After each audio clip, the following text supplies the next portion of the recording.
అన్నీ సమకూర్చే భార్య ఉన్నప్పుడు సుఖపడటం అనేది చాలా ఈజీ అండి భర్తలకి, తప్పేం లేదు.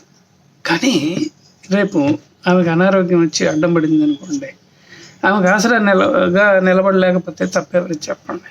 భర్తదే కదా. సో నేనేమంటానంటే, అసలు ముందు ఆ తప్పు ఏదన్నా ఉంది అంటే అది భార్యది అంటానండి. కారణం ఏంటంటే అన్నీ చేసేస్తుంది తప్ప భర్తకి ఏమీ నేర్పించదు.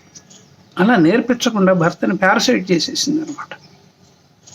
తర్వాతే అది భర్త తప్పు అవుతుంది. ఎందుకంటే ఇవాళ రేపు ఆమె అడ్డం పడుతుంది కాబట్టి నేను కూడా చెయ్యాలి కదా.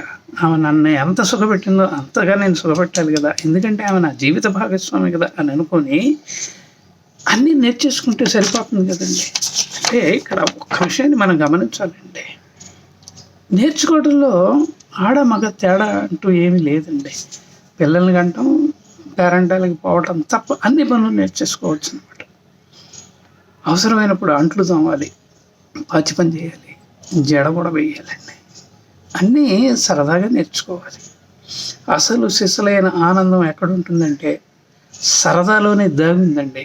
దాన్ని గనక మనం తెలుసుకోగలిగినట్లయితే భార్యాభర్తల జీవితం చాలా అద్భుతంగా ఉంటుందండి. దీని వారసత్వ సంపదగా మనం పిల్లలకు కూడాను అందజేయచ్చు అనమాట. ఇంతేనండి ఈ వీడియోలో సంగతి.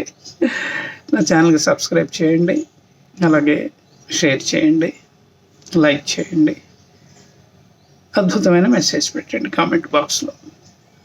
లేదు నాతో మాట్లాడాలి అనుకుంటే నాతో మాట్లాడండి. నా పేరు మారుతి కిరణ్. నా ఫోన్ నెంబర్ 9491063089. నమస్కారం.